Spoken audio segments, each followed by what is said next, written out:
안 망해요. 식자재 값이 오르다가 망하는 식당은 저는 한 번도 본 적이 없습니다. 망하는 핑계를 글로 대는 거지 사실은. 망해놓고 거기다 핑계 대는 거야?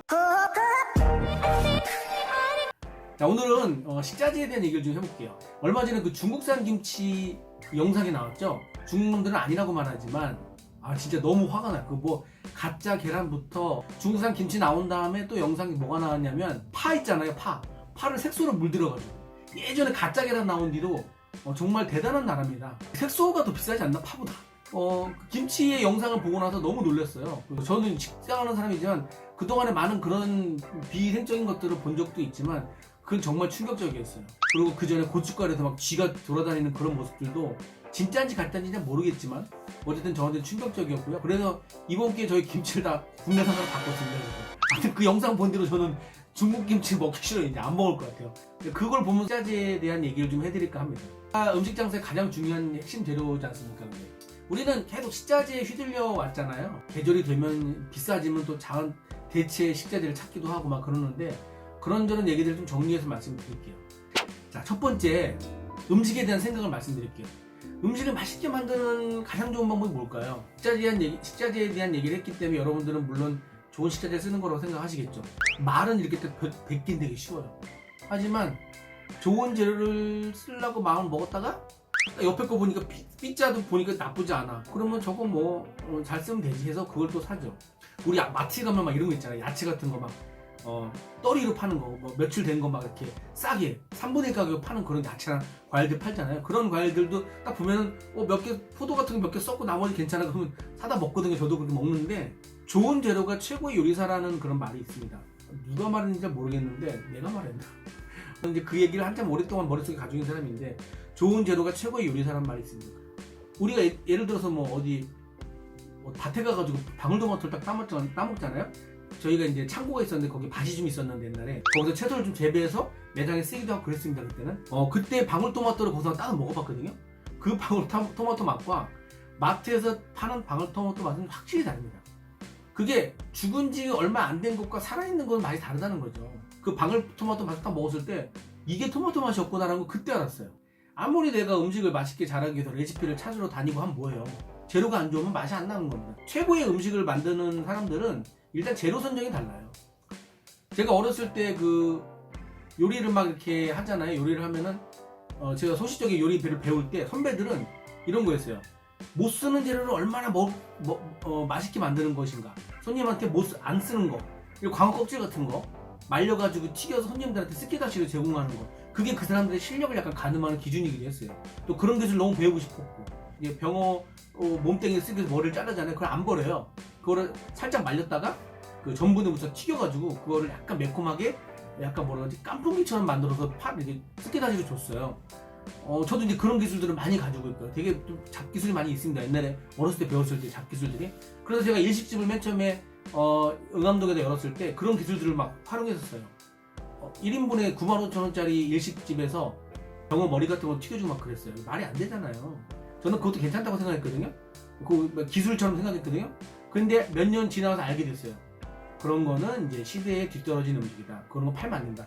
이게 손님들이 그거 금방 알아요. 구색 맞추는 음식인지 아닌지. 뭐 그런 짓들도 많이 했었습니다. 그런 것들은 사실은 손님들한테 지금 시대에는 안 어필 안 돼요. 보통 스키다시 많이 풀어주는 데 가면 뭐 전주에 막걸리 막 한 사발 주는 데 가면은 막 반찬 막 접시를 또 올리고 막 그러거든요. 딱 보면 손 안 가요.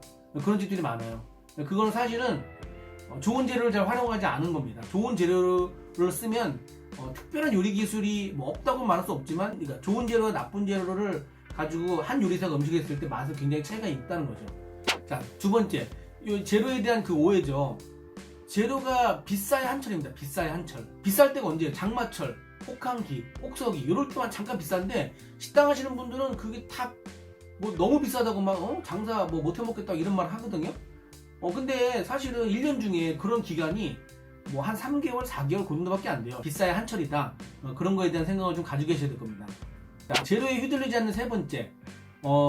야채 같은 경우에는요. 전체 비용에서 아껴봐야 1%가 안 돼요. 야채 비용이 보통 음식점들, 예를 들어서 뭐 쌈밥집을 제외하고 야채를 보통 쓰는 집들은요. 야채를 주제로 하는 그런 식당들은 별로 없어요, 사실. 채소는 아끼고 아껴봐야 1%가 줄질 않아요. 그런데 막 채소가 비싸다고 엄청 난리치잖아요. 그건 사실은 여러분들 오해입니다. 계산해보면 큰 차이가 지질 않아요. 그런데 만약에요, 그 야채를 1%를 줄이겠다고 아끼잖아요? 음식 퀄리티가 확 떨어집니다. 그거는. 여러분들은 그건 오해를 푸셔야 돼요. 채소는 전체 비용에서 큰 차이를 지지 않습니다. 자, 네 번째. 남들이 막 그래가지고 채소 아낄 때 있잖아요. 삼겹살집 가면 막 장마철에는 상추 3장 주고선 너무 비싸요 막 이러면서 뭐 상추 더 달라고 2장 더 주고 이러거든요. 절대 그렇게 장사하지 마세요. 인심이 잃는 거죠. 손님을 잃는 행위입니다. 손님도 장마철에 집에서 상추 못 먹으니까 나와서 사 먹는 거예요. 눈치 보면서 먹는 거예요. 그때 아이고 뭐 비싸봐 얼마나 비싸요 지금 상추값 10배밖에 더 하겠어요? 이렇게 하면서 그냥 주는 거예요. 남들 아낄 때 더 많이 주시는 게 좋아요. 저희 같은 경우에도 회덮밥 양배추 가격이 장마철에 엄청 올라가거든요. 한 4배 정도 올라가는데 사실은 그게 전체 비용에서 큰 비중도 아까 말씀드렸다시피 전체 비중에 큰 차이를 지지 않기 때문에 그때 양배추 뭐 그냥 넉넉하게 줘요. 그냥 뭐 양배추 가격 비싸졌다고 저한테 보고는 하지만 저게 거기에 반응하지 않아요. 왜냐면 그게 길게 가지 않는다는 걸 알기 때문에. 남들 아낄 때는 양배추 같은 거 또 듬성듬성 더 주죠. 저희는 남들 아낄 때 더 써주시는 게 오히려 다른 마케팅을 하는 것보다 훨씬 좋은 것 같아요. 자, 또 5번째는요, 무조건 다른 데보다 좋은 야채를 쓰는 겁니다. 잘라진 양배추와 그냥 양배추의 보관기간이 다른 거 아시죠? 양배추가요, 올 때부터 물러져서 오잖아요. 약간 상태가 안 좋아서 오잖아요. 그거 썰어서 잘라가지고 한번 먹어보세요. 먹어보면 어떤 차이가 있냐면, 상태가 안 좋은 양배추는 얼음물에 씻어도요, 몇 시간 안 가지면 이제 써지기 시작해요. 하루 정도, 12시간 정도 지나면 써지기 시작해요. 양배추의 상태에 따라 다르긴 하지만, 그런데 양배추 상태가 좋으면요, 야채를 썰어놔도 양배추가 오래 갑니다. 자, 여러분은 지금 고품격 먹방 채널 먹장먹사를 보고 계십니다. 그 이제 뉴스 옛날에 막 물가가 오르고 막 장마철 막 혹한기 때 뉴스에서 아주 그냥 단골처럼 다루는 거 있잖아요. 아, 요즘 뭐 식자재 값이 야채 값이 10배가 치솟아가지고 박스당 6,000원 하더니 6만원씩 한답니다. 지금 남대문 시장에 김 기자 나가십니다. 김 기자, 그러면 김 기자가 이제 김 기자입니다 뭐 그러면서 이제 아줌마 불러가지고 야채 가게 식당 아줌마 불러가지고 요즘에 야채값이 폭등해서 어려우시다면서 막 아이고 미치겠슈 막 그러면서 그러잖아요. 야채값이 너무 올라가지고 장사 못해먹고 망해먹을 것 같아요. 그 아줌마 30년 넘게 장사해요. 그렇게 해서 안 망해요. 식자재 값이 오르다가 망하는 식당은 저는 한 번도 본 적이 없습니다. 망하는 핑계를 글로 대는 거지. 사실은 망해놓고 거기다 핑계 대는 거야. 그래서 식자재가 너무 비싸거나 그래서 장사가 안 되는 게 아니기 때문에 여러분들은 너무 식자재 민감할 필요가 없어요. 장사할 때 그런데 너무 신경을 쓰면요, 큰 그림을 볼 수가 없어요.